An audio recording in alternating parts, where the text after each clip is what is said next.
حضرت انس نے پوچھا یا رسول اللہ آپ کو غسل کون دے گا؟ کہ میرے اہل البیت۔ آپ کو کفن کون دے گا؟ کہ میرے اہل البیت۔ آپ کو قبر میں کون اتارے گا؟ کہ میرے اہل البیت۔ آپ کا جنازہ کون پڑھے گا؟ تو آپ کی آنکھوں میں آنسو آ گئے۔ آپ نے فرمایا جب مجھے غسل دے دو، کفن پہنا دو تو سب باہر چلے جانا، سب سے پہلے میرا اللہ اپنی رحمتیں مجھ پہ نازل فرمائے گا۔ اس کے بعد جبریل و میکائیل آ کر میرے لیے دعا کریں گے، پھر ساتوں آسمان کے فرشتے آئیں گے وہ میرے لیے دعا کریں گے۔ ہمارے نبی کا جنازہ ایسے نہیں ہوا کہ امام اور مقتدی، اور پھر اس کے بعد میرے اہل البیت کے مرد آئیں گے اور وہ میرے لیے کھڑے ہو کر دعا کریں گے، پھر وہ چلے جائیں گے، ان کی عورتیں آئیں گی، پھر وہ چلی جائیں گے، ان کے بچے آئیں گے، پھر وہ چلے جائیں گے، ان کے غلام آئیں گے، اس کے بعد مہاجرین آئیں گے وہ میرے لیے دعا کریں گے، پھر وہ چلے جائیں گے، ان کی عورتیں آئیں گی، پھر اس کے بعد ان کے بچے آئیں گے، اس کے بعد ان کے غلام آئیں گے، پھر انصار آئیں گے وہ میرے لیے دعا کریں گے، پھر ان کے بعد ان کی عورتیں آئیں گی، پھر ان کے بچے آئیں گے، پھر ان کے غلام آئیں گے، پھر مجھے میرے اللہ کے سپرد کر دینا۔ تو آپ کی چارپائی مبارک کے ساتھ لوگ قطار بنا کے کھڑے ہو جاتے تھے اور ہر ایک انفرادی طور پر آپ کے لیے دعا کرتا دعا کرتا دعا کرتا۔ لہٰذا یہ پیر کا دن، منگل کا دن سارا گزر گیا، اب بدھ کی رات کو آپ اللہ کے سپرد کیے گئے۔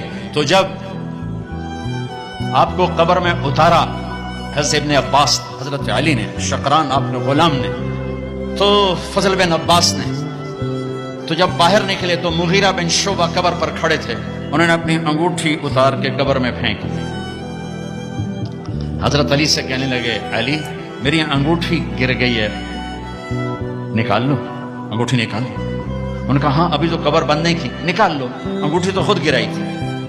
نیچے گئے اور جا کر اللہ کے نبی کی جسم سے لپٹ گئے اور آپ کے بوسے لینے لگے، دھوڑے مار کے رونے لگے۔ وہ انگوٹھی بہانہ بنایا تھا، آپ سے لپٹ کے چومنا چاہتے تھے، رونا چاہتے تھے، آپ کے ماتھے کا بوسہ لیا، آپ کو لپٹ کے روئے۔ پھر لوگوں نے اوپر سے کہا نکلو نکلو نکلو، تو آخری بندہ جن کا بدن میرے نبی کے پاک بدن سے جا کر لگا وہ مغیرہ بن شعبہ ہیں۔ پھر نکالا گیا، پھر آپ کی لحد تیار کی گئی تھی، وہ مٹی ڈالی گئی۔ جب باہر نکلے تو حضرت انس فرماتے ہیں جناب بی بی فاطمہ رضی اللہ تعالیٰ عنہ کھڑی تھیں، فَأَطَابَتْ نُفُوسُكُمْ أَنْ وَارَيْتُمْ عَلَىٰ رَسُولِ اللَّهِ التُّرَابَ، کس جگر سے تم نے دو جہان کے رسول کو مٹی میں چھپایا، کس جگر کے ساتھ تم نے ان کے اوپر مٹی ڈالی۔